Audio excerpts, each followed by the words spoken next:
오늘 우리가 함께 나누실 하나님의 말씀은 히브리서 11장 32절에서 38절입니다. 우리 각자 계신 바로 그 자리에서 함께 하나님의 말씀을 읽도록 하겠습니다. 내가 무슨 말을 더하리요? 기드온, 바락, 삼손, 입다, 다윗 및 사무엘과 선지자들의 일을 말하려면 내게 시간이 부족하리로다. 그들은 믿음으로 나라들을 이기기도 하며 의를 행하기도 하며 약속을 받기도 하며 사자들의 입을 막기도 하며 불의 세력을 멸하기도 하며 칼날을 피하기도 하며 연약한 가운데서 강하게 되기도 하며 전쟁에 용감하게 되어 이방 사람들의 진을 물리치기도 하며 여자들은 자기의 죽은 자들을 부활로 받아들이기도 하며 또 어떤 이들은 더 좋은 부활을 얻고자 하여 심한 고문을 받되 구차히 풀려나가기를 원하지 아니하였으며 또 어떤 이들은 조롱과 채찍질 뿐 아니라 결박과 옥에 갇히는 시련도 받았으며 돌로 치는 것과 톱으로 켜는 것과 시험과 칼로 죽임을 당하고 양과 염소의 가죽을 입고 유리하여 궁핍과 환난과 학대를 받았으니 이런 사람은 세상이 감당하지 못하느니라. 그들이 광야와 산과 동굴과 토굴에 유리하였느니라. 주님의 말씀입니다. 하나님 감사합니다. 아멘. 지난주에 우리는 히브리서 1장을 통해 그리스도가 누구입니까? 라는 질문에 관한 내용을 함께 다루었습니다. 여러분 혹시 기억나시나요? 예수님은 누구입니까? 라는 이 질문에 대한 답은 사실 우리의 신앙 고백이기도 합니다. 예수님을 그리스도라고 답변하신다면 예수 그리스도께서 하나님께서 기름 부으신 자, 곧 하나님께서 택하신 분이심을 고백하는 것이죠. 또 우리가 예수님을 구원자라고 이야기한다면 나는 죄와 사망의 저주 아래 놓여 있었지만 예수님이 나를 대신하여 죽으심으로 인해 내가 구원을 얻게 되었다라는 것을 고백하는 것이죠. 또 우리가 예수님을 주님이라고 이야기한다면 내 삶의 주인이 내 자신이 아니라 바로 예수 그리스도께서 내 삶의 주인이시며 나는 그분의 뜻을 따르는 종이라고 고백하는 것이지요. 주님이 사랑하시는 여러분, 여러분들께 예수 그리스도는 누구입니까? 지난주 설교에서 이야기했던 것처럼 우리는 성경이 증언하는 또한 우리 삶에서 우리와 함께 하시는 예수 그리스도의 다양한 모습을 알고 또 만날 필요가 있습니다. 그 과정들을 통해 주님이 누구이신지를 분명히 알고 또 고백하는 그대로의 삶을 사는 저와 여러분이 되시기를 축복합니다. 입으로 말하는 것도 때로는 어려울 때가 있죠. 그러나 입으로 말한 내용 그대로 살아가는 것은 정말 쉽지 않은 길입니다. 그러나 참 믿음을 가진 하나님의 자녀로서 고백하는 신앙 그대로를 살아가는 저와 여러분 모두가 되실 수 있기를 간절히 소망합니다. 그리스도가 누구인지에 대해서 히브리서의 저자는 1장부터 10장까지에 이르러 자세히 설명을 하지요. 특히 구약의 예언과 율법에 익숙한 유대 그리스도인들에게 그리스도가 바로 구약의 예언과 율법보다 더 크고 위대하신 분이시라는 것을 증언을 합니다. 사실 히브리서가 1장부터 10장을 읽기가 좀 이렇게 어려울 때도 있지만 이 관점, 유대 그리스도인들에게 그리스도가 누구인지를 증거하고 있다라는 이 관점을 가지고 읽으면 훨씬 읽는데 도움이 되실 거라고 생각합니다. 그리스도가 누구인지를 설명하고 난 다음에 이제 히브리서 기자는 히브리서 11장부터 이제 새로운 내용을 이야기하기 시작합니다.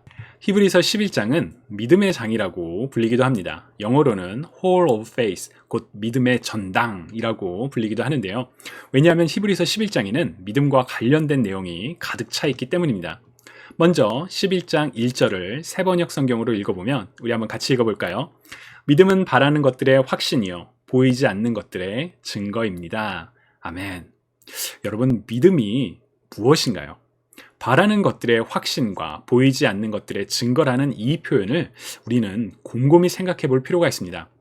저는 부끄럽지만 예전에 그냥 믿음은 무엇입니까? 라는 그런 질문을 받으면 히브리서 11장 1절을 기계적으로 외워서 답변한 적이 있습니다. 믿음은 바라는 것들의 실상이요 보이지 않는 것들의 증거, 이렇게 답변을 했죠.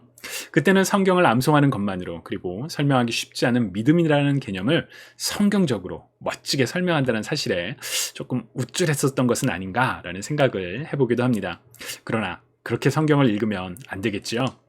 바라는 것들의 확신이라는 뜻은 무슨 뜻일까요? 여러분 무언가 혹시 바라는 것들이 있으신가요? 우리가 무언가를 소망한다면 그것은 아직 우리에게 주어진 것이 아니겠죠. 즉 일어나지 않은 일을 가리킵니다. 그런데 일어나지 않은 것들에 대한 확신이 바로 믿음이라고 이야기합니다. 무슨 말일까요? 아직 일어나지 않았지만 반드시 일어날 것이라는 확신이 바로 믿음이라는 것이죠. 여러분 혹시 삶에 이런 형태의 믿음을 보신 적이 있으신가요? 우리는 믿음이라는 단어를 들으면 자연스럽게 믿음, 종교와 관련된 어떤 종교적인 거구나 라고 생각을 하지만 사실 종교의 유무와 상관없이 우리 모두는 믿음을 가지고 살아갑니다. 예를 들어 내일이 되면 아침에 해가 떠오를 것이라고 우리는 확신하죠. 해가 떠오르는 것은 그건 자연의 법칙 아닌가요? 라고 생각하시는 분들도 계시겠지만 자연의 법칙이 내일도 그대로일 것이라고 생각하는 것도 사실 믿음입니다. 또한 우리는 내일의 삶이 계속될 것이라고 믿습니다. 그렇기에 저축을 하고 내일을 대비하는 그런 삶을 살아가죠. 즉 우리는 우리가 인식하건 인식하지 못하건 모두가 일정한 형태의 믿음을 가지고 살아갑니다. 바라는 것들이 이루어질 것이라는 그런 마음을 가지고 살아가지요. 그렇다면 그리스도인들에게 믿음은 우리가 간절히 바라고 또 그 바라는 것들이 이루어질 것이라고 확신하는 것은 어떤 것들이 있을까요? 여러분이 가지고 있는 믿음은 어떠한 것들에 대한 믿음인가요? 이 질문에 대한 답은 잠시 후에 나누도록 하겠습니다. 1절에서 믿음에 대한 또 하나의 설명은 보이지 않는 것들의 증거라는 표현이 있죠. 백문이 불여일견, 여러분 혹시 들어보신 적 있으신가요? 아무리 여러 번 들어도 100번을 들어도 실제로 한 번 보는 것만 못하다라는 이 말은 실제의 경험을 강조하는 표현입니다. 또한 증거는 어떤 사실을 증명하는 근거로서 눈에 보이는 혹은 증명 가능한 어떤 실체를 가리키지요. 그렇기에 보이지 않는 것들의 증거라는 표현은 사실 모순과도 같은 그런 표현입니다. 그러나 보이지 않는 것들의 증거라는 표현은 바로 믿음의 본질을 보여줍니다. 보이기에 믿는 것이 아니라는 것이지요. 다만 이 표현을 우리가 맹신과 동일히 해서는 안 됩니다. 가끔 매체를 통해 부정적으로 묘사되는 장면 중에 하나는 무조건 믿으세요! 믿으십니까? 라며 맹신을 강요하는 모습이 있죠. 그러나 우리의 성경적인 믿음은 덮어놓고 아무런 근거도 없이 무조건 믿으라는 것이 아닙니다. 우리에게는 믿음에 대한 분명한 근거가 있어야 하고 또 있습니다. 무엇일까요? 바로 예수 그리스도의 역사적인 사실, 곧 하나님의 아들이 인간의 모습으로 이 땅에 오사 우리를 대신하여 고난당하시고 죽으셨던 사실, 그리고 부활하신 사실이 우리의 믿음, 곧 하나님께서 우리를 사랑하신다는 것을 분명히 증거하는 확증입니다. 또한 성경 역시 하나님께서 우리 믿는 자들에게 주신 믿음의 증거라고 할 수 있죠. 왜냐하면 하나님의 계신 성경에는 하나님이 어떠한 분이시며 또 어떠한 일을 행해 오셨는지를 분명하게 드러내고 있으며 계시하고 있으며 믿음으로 말미암아 하나님을 만나고 하나님과 동행했던 사람들의 이야기도 그 안에 함께 담겨 있기 때문입니다. 히브리서 기자의 경우 히브리서 11장 1절에서 믿음이 무엇인지를 정의한 다음에 믿음으로 말미암아 하나님께서 인정하신 혹은 하나님께서 의롭다고 말씀하신 다양한 인물들의 이야기를 기록하고 있습니다. 4절에서 믿음으로 아벨은, 5절에서 믿음으로 에녹은, 7절 믿음으로 노아는, 8절 믿음으로 아브라함은, 11절 믿음으로 사라는, 20절 믿음으로 이삭은, 21절 믿음으로 야곱은, 22절 믿음으로 요셉은, 23절 믿음으로 모세의 부모는, 24절 믿음으로 모세는, 29절 믿음으로 이스라엘 사람들은, 31절 믿음으로 라합은, 정말 많은 인물들을 열거하면서 이들 모두가 믿음으로 라고 이야기를 합니다. 이처럼 히브리서 11장에는 믿음으로 말미암아 하나님 앞에서 담대히 살았던 혹은 하나님께서 인정하셨던 여러 인물들이 기록되어 있습니다. 그래서 히브리서 11장이 Hall of Faith, 곧 믿음을 가진 인물들이 전시된 전당과도 같다라고 불리는 이유이지요. 오늘 본문 32절을 보시면 내가 무슨 말을 더하리요? 기드온, 바락, 삼손, 입다, 다윗 및 사무엘과 선지자들의 일을 말하려면 내게 시간이 부족하리로다 라고 말하죠. 성경에 기록된 믿음으로 말미암아 살았던 인물들이 너무나 많습니다 라고 이야기를 하는 것입니다. 자, 그렇다면 왜 히브리서의 기자는 믿음으로 말미암아 살았던 인물들을 이렇게 하나하나 열거하면서 그들의 삶을 이야기하는 것일까요? 그것은 믿음으로 말미암아 살았던 그들의 이야기가 우리에게 중요한 모범 혹은 롤 모델이 되기 때문입니다. 여러분 혹시 job shadowing이라는 표현 들어보신 적 있으신가요? 저는 미국에 와서 이 표현을 사실 처음 들었습니다. 고등학생 혹은 대학생인 자녀들이 자신들의 직업을 찾는 과정에서 이미 해당 직업을 가지고 계신 분들을 따라다니는 쉐도잉 하는 경우가 있다는 것을 이제 들으면서 잡 쉐도잉이라는 게 있구나라는 걸 알게 됐습니다.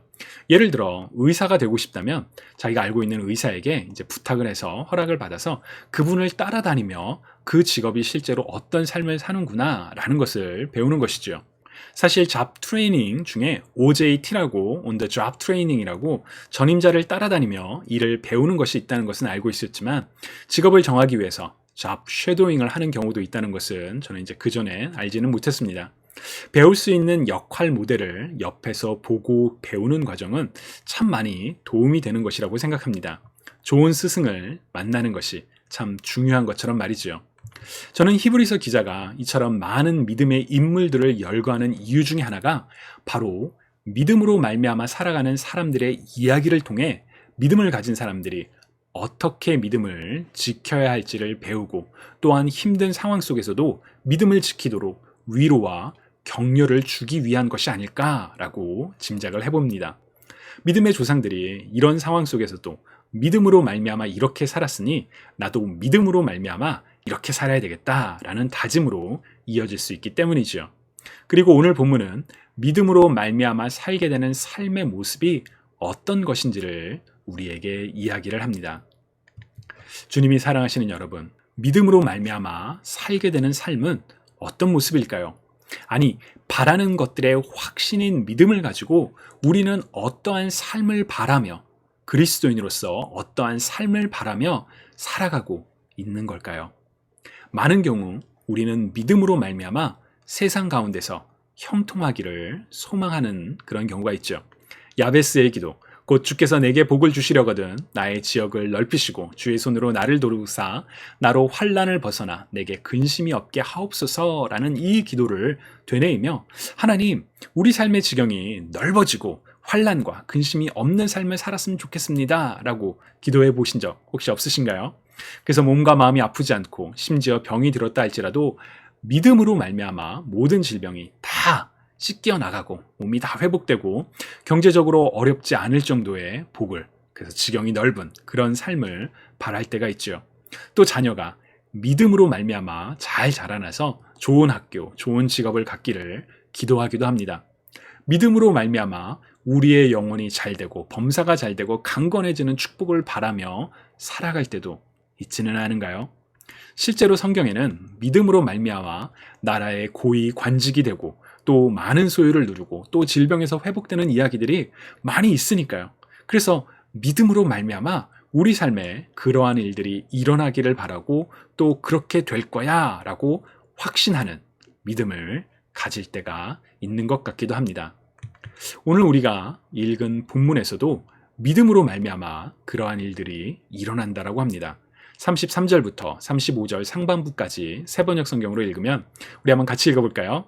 그들은 믿음으로 나라들을 정복하고 정의를 실천하고 약속된 것을 받고 사자의 입을 막고 불의 위력을 꺾고 칼날을 피하고 약한 데서 강해지고 전쟁에서 용맹을 떨치고 외국 군대를 물리쳤습니다.